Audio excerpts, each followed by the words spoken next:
नमस्कार, मैं हूं नौशाद आलम और आप देख रहे हैं NB news Bharat. NB news Bharat में आप सभी दर्शकों का करता हूं स्वागत।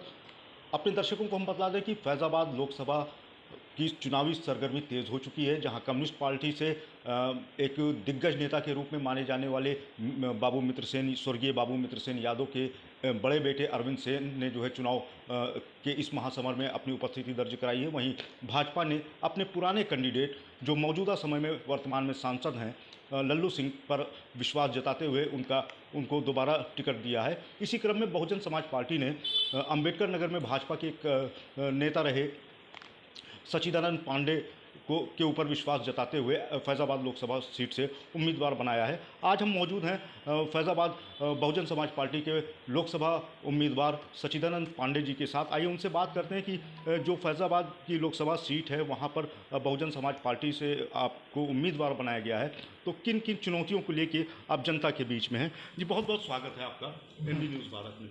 क्या कहना चाहेंगे दर्शकों से और क्या अपेक्षा करेंगे इस चुनाव में? देखिए, पहले तो आपके श्रोताओं को बहुत बहुत धन्यवाद, आभार। देखिए, इस चुनाव को लेके मैं बस यही कहना चाहूँगा कि ये जो चुनाव आपके सामने है, ये जो महापर्व है, हम सबको इसमें भाग लेना चाहिए और हम सबको अपना मत जो है सोच समझ के देना चाहिए कि वो 5 साल आपके साथ कौन सा प्रतिनिधि, कौन सा व्यक्ति आपके साथ आपके बीच रहे, आपके दुख दर्द को समझे और आपकी मूलभूत चीज़ों के लिए वो लड़े और आपकी आवाज़ जो दिल्ली तक पहुंचाए। ये हमें सोच समझ के, ये हमें अपना अपना मतदान करना चाहिए। मैं जनता से अपील करूंगा कि आप सब लोग मतदान करें, लेकिन अपना वोट सोच समझ के उसी प्रत्याशी को दें जो आपके लिए खड़ा हो, आपके बीच का। रैंपस स्कूल, जहां होती है पढ़ाई के साथ साथ कंपटीशन, जैसे सीए फाउंडेशन, सीयूईटी और जेईई नीट की भी तैयारी, वो भी हाईली क्वालिफाइड फैकल्टीज द्वारा। यहाँ है advance science lab and computer lab और बच्चों के सर्वांगीण विकास के लिए सांस्कृतिक, सामाजिक और खेल कूद से जुड़ी एक्स्ट्रा करिकुलर एक्टिविटीज। रैंपस स्कूल नियर शाहपुर थाना, मेडिकल कॉलेज रोड, गोरखपुर। तो फैज़ाबाद में तमाम सारे दिग्गज नेता हैं, ऐसे में आप अपने आप को कितना मजबूत पा रहे हैं? देखिए, जो शब्द दिग्गज नेता है, तो दिग्गज नेता कोई ऊपर से बन के नहीं आता।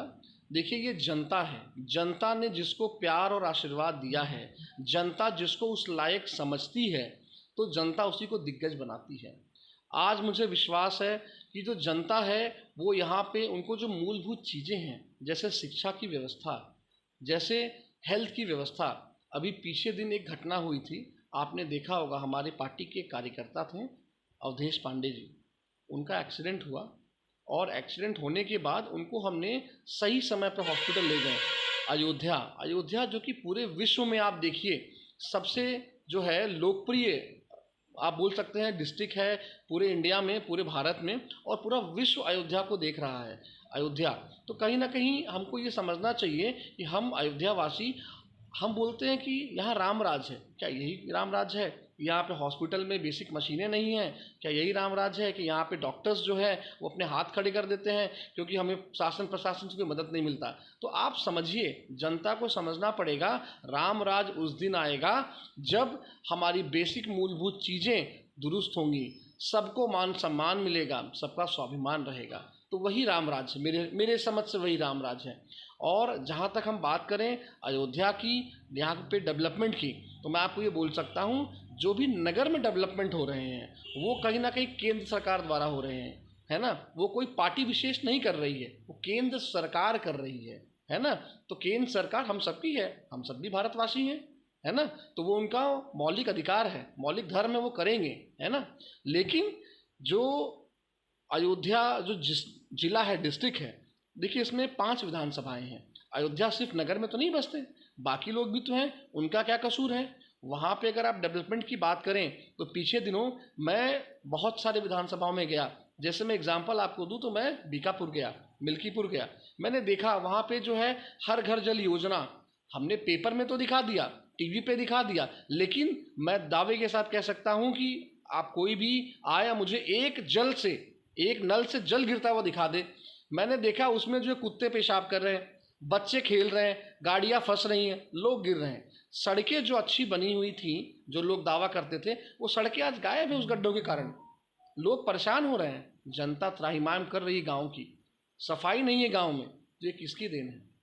अयोध्या, क्या यही अयोध्या का विकास है? क्या यही राम राज है? जनता को समझना पड़ेगा कि राम राज जो यहाँ पे जुमलेबाजी चल रही है, जनता को उसको जो है कहीं ना कहीं अपने मजबूत मतदान से बताना पड़ेगा कि हमें कैसा राम राज चाहिए, हमें कैसी अयोध्या चाहिए, ये जनता को बताना पड़ेगा। ना ही कोई ऊपर से थोपे कि भैया यही राम राज है ना। अगर आप देखिए यहाँ पे लाखों लोगों के घर टूट गए, क्या उनको सही से मुआवजा मिला? आज वो पीड़ित हैं, दुखित हैं, आप उनको डरा रहे हो, है ना। तो डराना, क्या राम राज में लोग डराते थे? नहीं डराते थे, है ना। तो राम राज में क्या था कि सब लोग खुशी से रहें, सारे धर्म के लोग खुशी से रहें, सब लोग अच्छे से रहें, सबका सम्मान हो, है ना। तो उसी से एक तहजीब बनती है, उसी से एक इन्वायरमेंट बनता है और उसी से एक समाज बनता है। तो कहीं ना कहीं ये यहाँ पे लोग जो हैं, और मैं बताऊँ यहाँ पे लोगों का शोषण किया जा रहा है कहीं ना कहीं। भाजपा में आप रहे और जी। वहाँ पे भाजपा का एक बहुत ही फेमस नारा है, सबका साथ, सबका विश्वास, सबका साथ। तो कहाँ तक आपको ऐसा लगा कि उसमें आपको इतनी घुटन महसूस हो रही है अपनी पार्टी छोड़? देखिए, घुटन आदमी को तब महसूस होती है जब उसके आंखों की पट्टी खुलती है, ठीक है। मैं भी उसी जुमलेबाजी में कहीं ना कहीं मैंने भी ये अंधविश्वास कर लिया था कि जो भाजपा बोलती है सबका साथ, सबका विकास, सबका विश्वास और सबका प्रयास, वो कहीं ना कहीं जुमलेबाजी है। मुझे वो ग्राउंड पे जब मेरी आँख की पट्टी खुली, जब मैंने अपनी आंखों की पट्टी हटाई और देखी कि भैया ये तो कहीं मूलभूत है ही नहीं। आप आज किसी कार्यकर्ता से ईमानदारी से पूछिए, दिल पे हाथ रख के, वो भाजपा का कार्यकर्ता हो, अगर वो सच्चे दिल से बोल दे कि ये वही भाजपा है जो वाजपेयी जी ने खड़ा किया था, ये वही भाजपा है जो दीनदयाल उपाध्याय जी ने खड़ा किया था, तो मैं आज आपको बताऊं ये वो भाजपा नहीं रही है। यहाँ पे भाजपा जो है वो बिक गई है। लोगों ने, इनके अध्यक्षों ने, है ना, ये भाजपा को बेच दिया है। यहाँ पे कार्यकर्ता जो हैं वो बेचारे दिन रात मेहनत करते हैं उनके, लेकिन उनकी एक पैसे की कदर नहीं है, मैं आपको बताऊं सही तो, है ना। तो भाजपा जो है वो सिर्फ तुष्टीकरण की राजनीति कर रही है। भाजपा को ये चाहिए, है ना। तो उसी से एक तहजीब बनती है, उसी से एक इन्वायरमेंट बनता है और उसी से एक समाज बनता है। तो कहीं ना कहीं ये यहाँ पे लोग जो हैं, और मैं बताऊं यहाँ पे लोगों का शोषण किया जा रहा है कहीं ना कहीं। भाजपा में आप रहे और जी। वहाँ पे भाजपा का एक बहुत ही फेमस नारा है, सबका साथ, सबका विश्वास, सबका साथ। तो कहाँ तक आपको ऐसा लगा कि उसमें आपको इतनी घुटन महसूस हो रही है अपनी पार्टी छोड़? देखिए, घुटन आदमी को तब महसूस होती है जब उसके आंखों की पट्टी खुलती है, ठीक है। मैं भी उसी जुमलेबाजी में कहीं ना कहीं मैंने भी ये अंधविश्वास कर लिया था कि जो भाजपा बोलती है सबका साथ, सबका विकास, सबका विश्वास और सबका प्रयास, वो कहीं ना कहीं जुमलेबाजी है। मुझे वो ग्राउंड पे जब मेरी आँख की पट्टी खुली, जब मैंने अपनी आंखों की पट्टी हटाई और देखी कि भैया ये तो कहीं मूलभूत है ही नहीं। आप आज किसी कार्यकर्ता से ईमानदारी से पूछिए, दिल पे हाथ रख के, वो भाजपा का कार्यकर्ता हो, अगर वो सच्चे दिल से बोल दे कि ये वही भाजपा है जो वाजपेयी जी ने खड़ा किया था, ये वही भाजपा है जो दीनदयाल उपाध्याय जी ने खड़ा किया था, तो मैं आज आपको बताऊं ये वो भाजपा नहीं रही है। यहाँ पे भाजपा जो है वो बिक गई है। लोगों ने, इनके अध्यक्षों ने, है ना, ये भाजपा को बेच दिया है। यहाँ पे कार्यकर्ता जो हैं वो बेचारे दिन रात मेहनत करते हैं उनके, लेकिन उनकी एक पैसे की कदर नहीं है, मैं आपको बताऊं सही तो, है ना। तो भाजपा जो है वो सिर्फ तुष्टीकरण की राजनीति कर रही है। भाजपा को ये चाहिए सर्व समाज को लेके चलें, ठीक है, जो कि कहीं ना कहीं वहाँ पे वो मिसिंग है, वो है ही नहीं। बसपा में क्या ऐसा आपको दिखा कि बसपा से आप जुड़े और यहाँ के प्रत्याशी आपको बहन जी ने बनाया? देखिए, बसपा जहाँ तक आप बात करें तो हमारा बहन जी का नारा ही यही है, सर्वजन सुखाय सर्वजन हिताय, है ना, सबकी खुशहाली, सब सुखी से रहें। और इसका एग्जाम्पल, इसका उदाहरण देखिए कि बहन जी ने, आप देखिए, बहन जी स्वयं 80 की 80 सीटों पे बिना किसी गठबंधन के वो स्वयं लड़ रही हैं। बहन जी ने जिसकी जितनी भागीदारी उसकी उतनी हिस्सेदारी, ठीक है, इस नारे को बुलंद किया।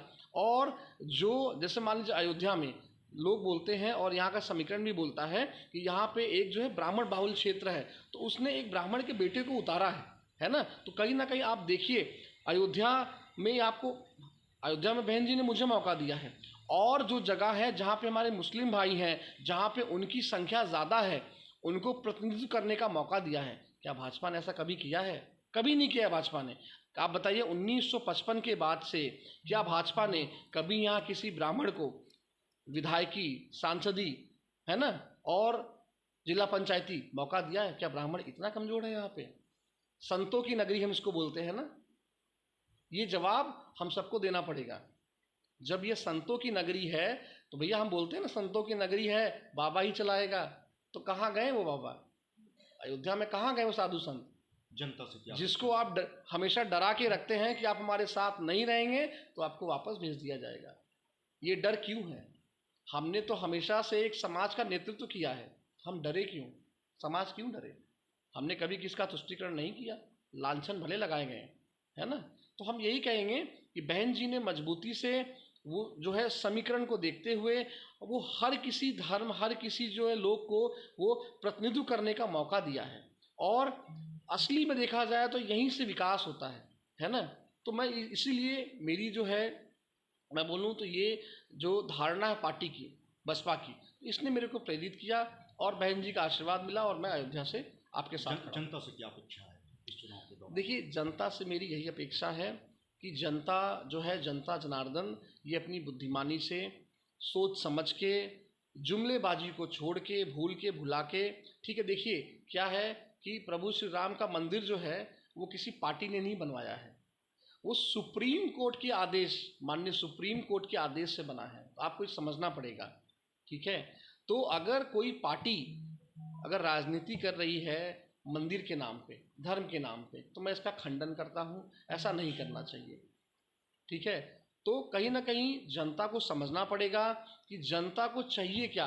क्या जनता को सिर्फ मंदिर चाहिए? बाकी चीज़ें, उनका भविष्य, उनके बच्चों का भविष्य, उनका फ्यूचर, है ना, मूलभूत चीज़ें, हॉस्पिटल्स जो प्रॉपरली वर्क करे अयोध्या के अंदर, स्कूल जहाँ पे व्यवस्था पढ़ने की अच्छी हो, मूलभूत ढांचे जो दुरुस्त हों, नगर पालिकाएँ जो उनका ध्यान रखे, है ना, ये जनता को चाहिए। या सिर्फ मंदिर चाहिए जनता को? मंदिर तो हम सबके दिल में है, राम जी तो हम सबके दिल में हैं। हम तो आंख बंद करके देखिए तो हमें सारे देवी देवता दिखते हैं जिसको जिसको हम मानते हैं।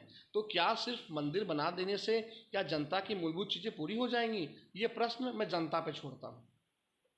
तो ये थे बहुजन समाज पार्टी के उम्मीदवार फैज़ाबाद लोकसभा सीट से जो बनाए गए हैं सचिदानंद पांडे जी, जिन्होंने ये दावा किया है कि भारतीय जनता पार्टी का जो ये नारा है, सबका साथ सबका विश्वास और सबका साथ, ये पूरी तरीके से उनकी जुमलेबाजी है। एनबी न्यूज़ भारत के लिए मैं नौशाद आलम, अयोध्या से।